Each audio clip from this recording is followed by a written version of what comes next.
মাঝি পাগলের মতো দেখতে আসবে না, তার নৌকা থেকে মারে দেখি।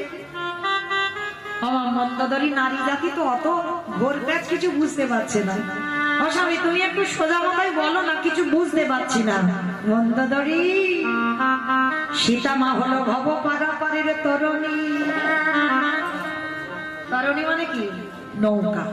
আর ওই নৌকার মাঝিকে যিনি হলেন আমার রঘুপতি রামচন্দ্র। আর চেরিরাকে, চেরিরা হলো এক একটা পাথর। তাহলে নৌকা বেঁধে রেখেছি, এখন মাঝি অনেক দূরে আছে, আর চেরি রূপী পাথর নৌকার গায়ে আঘাত করছে। আর নৌকা যত ছটফট করবে, নৌকা যত হাওয়া খারাপ বলে ডাকবে, একেবারে যদি মাঝির কানে আওয়াজে চলে যায়, মাঝি ছুটে দেখে আসবে তার নৌকা থেকে মারে দেখে। সবাই তো ভগবানের কাছে যাবে বলে কাঁদে, কিন্তু আমি কাঁদি না। ওকে আসতে হবে আমার কাছে, আমি যাব না ওর কাছে, ও আসবে আমার কাছে। তার মানে ভজন শক্তিটা দেখেছো কত? হ্যাঁ কি গো মাইরা, কখন আসে? যারা সিনেমা দেখো, যারা সিরিয়াল দেখো, আচ্ছা বলো তো, যখন নায়ককে জব্দ করা না যায় তখন কি করে ভিলে? নায়িকাকে চুরি করবে। আর নায়িকাকে যদি একবার চুরি করা যায়, তাহলে কি বাবা নায়কের কাছে যেতে লাগবে? 10 তলা বিল্ডিং থেকে নায়ক ঝাঁপিয়ে নায়িকার কাছে পড়বে না? তাহলে একটু বিচার করে দেখেন, বাস্তবে মিলে যাবে। ওই নায়ক হলো প্রভু রামচন্দ্র, আরে নায়িকা হলো আমার সীতা, আরে ভিলেন হলো রাবণের রাজা। ওই নায়িকাকে চুরি করে যত জ্বালাবে, যন্ত্রণা দেবে, কষ্ট দেবে, ব্যথা দেবে, বেদনা দেবে, ওই নায়িকা যত ছটফট করে হারামা হারামা নায়কের নাম ধরে ডাকবে, তাহলে নায়কের কাছে আমি যাব না, ওকে আসতে হবে আমার লঙ্কার মাটিতে। মন্দারী, তুমি বোকা বলে কাঁদছ, কিন্তু আমি কাঁদি না। কেন জানো? যেদিন আমার প্রভু লঙ্কায় আসবে, বলো বলো কি দিয়ে চলো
যদি খালে বেলি নদী নালার সব জলে শুকিয়ে যায়, আমার প্রভু যেদিন আসবে, যদি আমার লঙ্কাতে কোথাও জল না থাকে,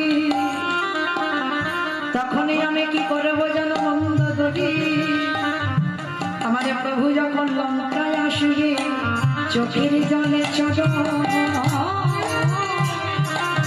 আমি ধোবা।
যুগে ধুতে পারেনি, তাহলে ধুচ্ছে কবে? যুধিষ্ঠির রাজস্বই যজ্ঞে কৃষ্ণ অবতার। আমাইরা তাহলে এইটুকু শুনে আপনারা আমরা কি শিখলাম?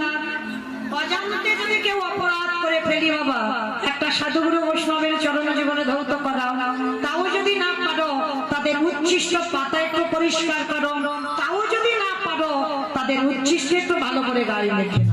আর যদি নিতে পেরেছ, কোটি কোটি জন্মের অপরাধ থেকে আপনারা আমরা সবাই মুক্তি লাভ করব। আচ্ছা মা বলো তো, কারণ পা ধোয়াতে গেলে কি করে ধোয়াবে? কি করে ধোয়াবে? হাত পা বেঁধে পুকুরে ফেলে দেবে। দেখেছি কোনদিন এরকম পা ধোয়াতে? একেবারে বাবা পাত্রে জল নিতে হবে, ঘটি নিতে হবে, আর যার পা ধোয়াবো ছোট হলেও আমার মাথাটাকে নিচু করতে হবে। কি মাইরা দাঁড়িয়ে দাঁড়িয়ে পা ধোয়ানো যায়? তাহলে বিশ্বের স্রষ্টা মালিক কৃষ্ণ দয়াময় যজ্ঞের দরজায় দাঁড়িয়েছে, পাত্রে জল নিয়েছে, ঘটি নিয়েছে, সবাই লাইনে দাঁড়িয়ে আছে, প্রত্যেকের পা ধোয়াচ্ছে আর যজ্ঞের ভিতরে প্রবেশ করাচ্ছে। আমরা সবাই বাবা জগৎ জননী মা দুর্গা মানে লাইনে পরপর দাঁড়িয়ে আছে, অগ্নিদেব, পবনদেব, বরুণদেব, ইন্দ্র, ইন্দ্রাণী, ব্রহ্মা, সাবিত্রী, শিব, দুর্গা সব পরপর লাইন দিয়ে আছে। এমন সময় জগৎ জননী মা দুর্গা বাবা ভোলানাথকে ডাকছে, ভোলানাথ ও প্রাণনাথ, আর দেরি নয়, নাও দেখি চলো তো আমাদের এবার কৃষ্ণ পা দুটো ধোয়াবে, চলো আমরা পা দুটো ধুইয়ে নিই। তা যেই না মা পার্বতী বলেছে, বাবা ভোলানাথ হেসে বলছে, পার্বতী তোমার কি মাথার গন্ডগোল আছে? কৃষ্ণ পা ধোয়াবে আর আমাদের পা দুটো বাড়িয়ে দেবো? শোনো, তোমার যদি একটা ধোয়াবার ইচ্ছা হয় তো তুমি লাইনে দাঁড়াও, আমার পা তোমার কৃষ্ণ ধোয়াতে পারবে না। এই বলে বাবা ভোলানাথ লাইন থেকে বেলাইনে চলে গেছে, মানে আড়ালে চলে গেছে। আর কৃষ্ণ তো হেড হয়ে পা ধুইয়ে যাচ্ছে, আর ভোলানাথ মনে মনে করছে, কৃষ্ণ আজকে তোমার চোখে ধুলো দিয়ে আমি যজ্ঞের ভিতরে প্রবেশ করব, তুমি টেরও পাবে না যে কখন আমি তোমার কাছ থেকে চলে গেছি। কিন্তু মাইরা ভগবান কি ভক্তের মুখের কথা শোনেন? তিনি অন্তর্যামী ভগবান, ভক্তের অন্তরের ভিতরে কি চলছে এখানে আমি কীর্তন গাইতে পারি বাবা, সবার মনের কথা আমি বলতে পারবো? পারবো না। কিন্তু যে বাটা বাঁকা করে, বাঁকা হাতে কালো শ্বশুর, খাতা কলমে হিসেব হয়ে যাবে, কে কীর্তন শুনলো, কে শুনলো না, কে কাঁদলো, কে হাসলো, আর কে গল্প করে বাড়ি গেল। আমি দেখতে পাচ্ছি না, কিন্তু ওই ছেলেটা ঠিক দেখতে পাচ্ছে, তাই না? আজকে দেখেন ভগবান কি করেছে, হেড হয়ে পা ধোয়াচ্ছে, আর ওদিকে ভোলানাথ মনে মনে করছে কৃষ্ণের চোখে ধুলো দিয়ে যাও। কিন্তু বাবা বৈষ্ণব হলে কি হবে, এই জায়গাটা আমার বাবার একটু বোঝার ভুল হলো।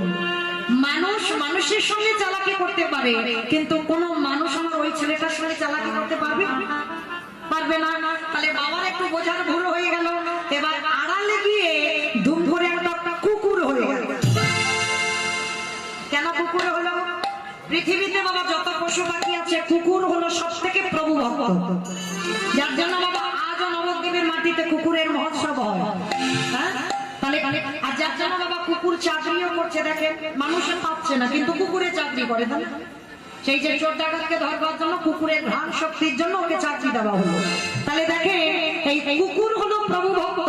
আজকের ভোলানাথ ভেবে চিন্তে কুকুর হয়েছে, আর কুকুর হয়ে মনে মনে চিন্তা করছে আমি তো প্রভুর চরণের দাস, ওই যে পায়ের মাঝখানটা ফাঁকা মতো দেখা যাচ্ছে, ওইখান থেকে বলে চলে যায়। তা ভগবান তো নিচে হয়ে পা ধোয়াচ্ছে, কিন্তু ভগবানের তো চোখ চারিদিকে ঘুরে ঘুরে বেড়াচ্ছে। দেবরাজ ইন্দ্রের ছিল সহস্র চোখ, জানো তো?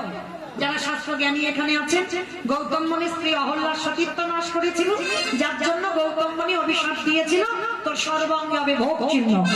সেটা পরবর্তী দিনে হয়েছে সহস্র চোখ। তাহলে ইন্দ্রের ছিল সহস্র চোখ, কিন্তু তার থেকে তো আমার ভগবানের শরীরে আরো চোখ দেশে, মানে চারিদিকে ঘুরে ঘুরে পাক খাচ্ছে। বাবা কে কি করছে দেখতে হবে। তা কৃষ্ণ কি করেছে বুঝতে পেরেছে, ভোলানাথ কায়দা করে পেছন থেকে কুকুর হয়ে আসছে, তাই হেড হয়ে পা ধোয়াচ্ছে, আর পায়ের মাঝখানটা ফাঁকা মতো দেখেছে। আর ভোলানাথ সবে মাত্র কুকুর হয়ে সবে মাত্র মাথাটাকে, আর যেই না মাথাটা দেওয়া, কৃষ্ণ চালাকি করে দুটো হাঁটু নিয়ে কুকুরের কানের কাছে চেপে দিয়েছে। এইবার দেখ কেমন লাগে। আর যত কুকুরের কানের কাছে চেপে ধরে, কুকুর কি করবে? কেউ কেউ করবে না, বারবার বলছে কৃষ্ণ ছেড়ে দে, কৃষ্ণ ছেড়ে দে, কৃষ্ণ ছেড়ে। বলে ছাড়াবো বলে ধরি না, এই জীবনে জানি একবার ধরে ফেলি, এই জীবনে জানি একেবারে ধরে ফেলি, এই জীবনে তারে কোনোদিন আর ছাড়ি না, কোনোদিন আর ছাড়ে না। আরে জানি একবার ছেড়ে